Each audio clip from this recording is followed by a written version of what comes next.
చంద్రబాబు నాయుడిని కాపాడేందుకు బీజేపీ నాయకులు పురంధేశ్వరి ఎప్పుడూ ముందుంటారని మాజీ మంత్రి పేర్ని ధ్వజమెత్తారు. పురంధేశ్వరి రాష్ట్ర బీజేపీ అధ్యక్షురాలుగా కంటే చెల్లెలి భర్తకు మేలు చేసేలా పనిచేస్తున్నారని మండిపడ్డారు.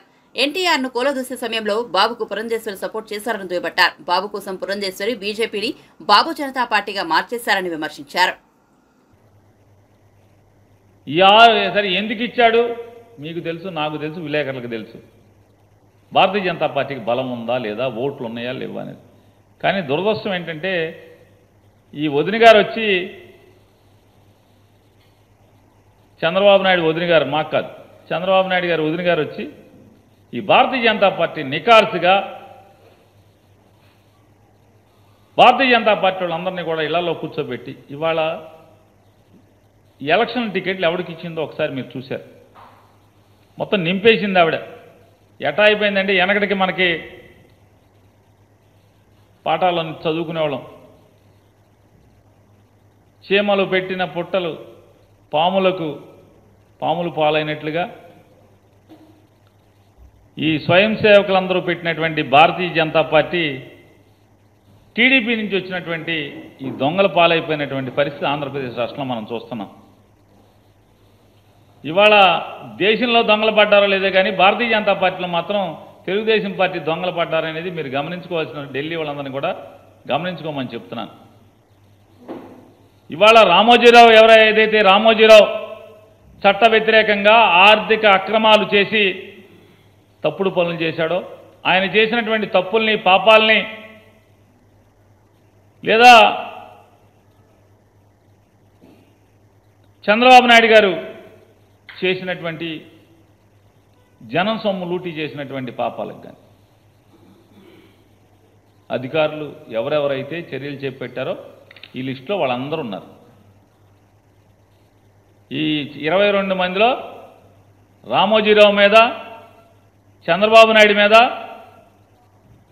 చట్టపరమైన చర్యలకు ఎవరైతే ఉపక్రమించారో వాళ్ళు చేసిన పాపాల మీద వాళ్ళందరి పేర్లు రాసి తప్పుడు ఆరోపణలు చేసి నిర్లజ్జగా, నిస్సిగ్గుగా, హేయంగా, నిరాధారమైనటువంటి ఆరోపణలు చేసి వాళ్ళందరూ కుటుంబ సభ్యులను కూడా ఇందులోకి లాగింది. ఇవాళ ఏంటయ్యా అంటే వదిన గారి కార్యక్రమం మరిది కళ్ళల్లో ఆనందం చూడాలి. మరిది కళ్ళల్లో ఆనందం కోసమే బరితెగించి పోలీసు ఉన్నతాధికారులు 22 మంది మీద ఈ రకమైనటువంటి తప్పుడు ఫిర్యాదు. ఇది బరితెగింపు కాక ఏమంటారు? వదిన గారి బరితెగింపు కాక ఏమంటారు దీన్ని? ఈ పురంధేశ్వరి గారు ఎలా ఉందంటే ఆవిడ తంతు భారతీయ జనతా పార్టీ అధ్యక్షురాలు కాదు, రెండావుల దూడగా ఉంది. ఆవిడ తంతు అంతా కూడా రెండావుల దూడ. రెండావుల దూడ అంటే ఏంటి? ఆవు దగ్గరికి వెళ్ళి పాలు తాగేస్తుంది, ఈ ఆవు దగ్గరికి వెళ్ళి పాలు తాగేస్తుంది ఆవు దూడ. ఆ తంతు, ఆ మోడల్లో ఈవిడ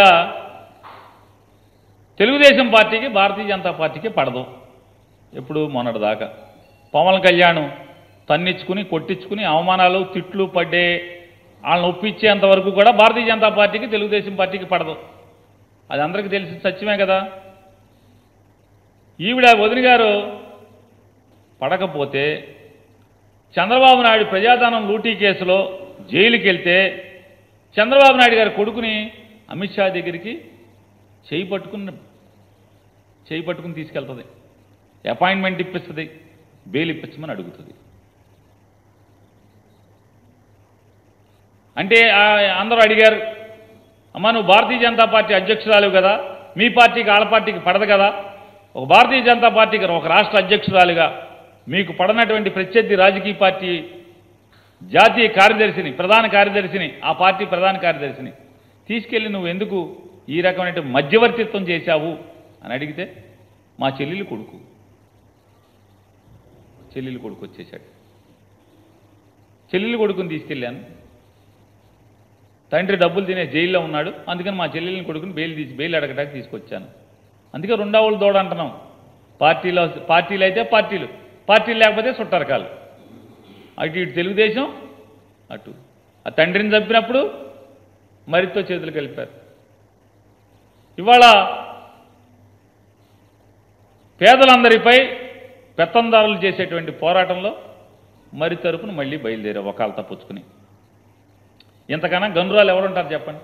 భారతీయ జనతా పార్టీ వాళ్ళు కనుక నికార్సైన భారతీయ జనతా పార్టీ వాళ్ళు, రాష్ట్రీయ స్వయం సేవకులందరూ కూడా గర్వపడండి. మీరందరూ కూడా ఇంత మంచి వదిన గారు దొరికింది, ఇంత గనురాలు మీ పార్టీలో మొత్తం మిమ్మల్ని అందరినీ కూడా